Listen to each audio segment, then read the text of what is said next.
if in the expansion of 1 plus x की power p and 1 minus x q, the coefficient of x and x square are 1 and minus 2 respectively, then p square plus q square is equal to।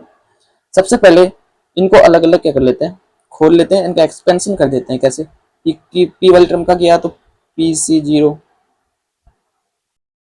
Plus P C one X plus P C two X square and up to चलते जाएगा। और Q वाली term का क्या, Q C zero minus Q C one X plus Q C two X square minus फिर minus फिर plus वाली term, ऐसे चलता जाएगा। ठीक है, अब देखो इसके अंदर एक्स वाली टर्म कैसे बना सकते हैं। पी सी जीरो को इंटू किया, क्यू सी जीरो से नहीं बन रहा है, पी सी जीरो को minus Q C one X से बन रहा है, यानी एक्स की टर्म बन गई है।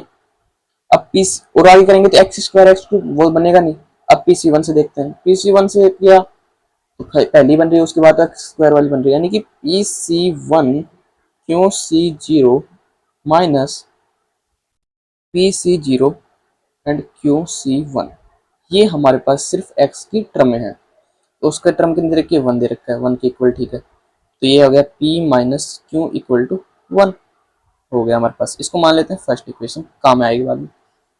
और एक्स स्क्वायर के लिए क्या करते हैं, पी सी जीरो को इंटू करा, नहीं बन रहा एक्स तक, एक्स स्क्वायर से क्या, तो ये बन गया P C zero Q C two बन गया।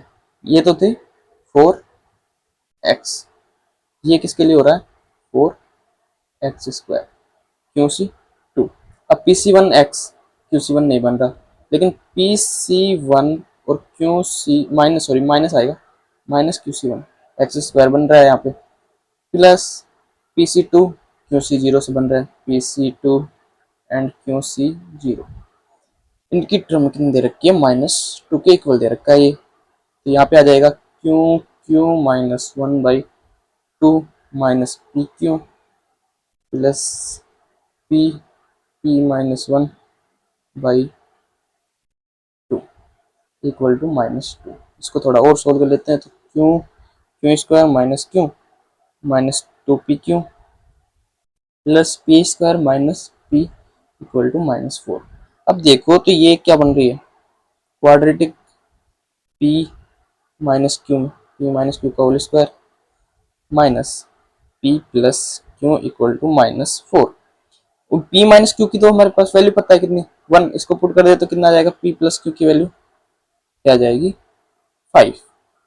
ठीक है, अब इसको मान लेते हैं सेकंड, और फर्स्ट और सेकंड को जब सोल्व करेंगे ऐड कर देंगे, तो सबसे पहले ऐड कर देते हैं, टू पी कितना आ गया, two P equal to six, तो पी की वैल्यू मेरे पास आ गई थ्री, एंड पी को फर्स्ट इक्वेशन में रख देते हैं, तो क्यू की वैल्यू कितनी आ जाती है हमारे पास, टू आ जाती है,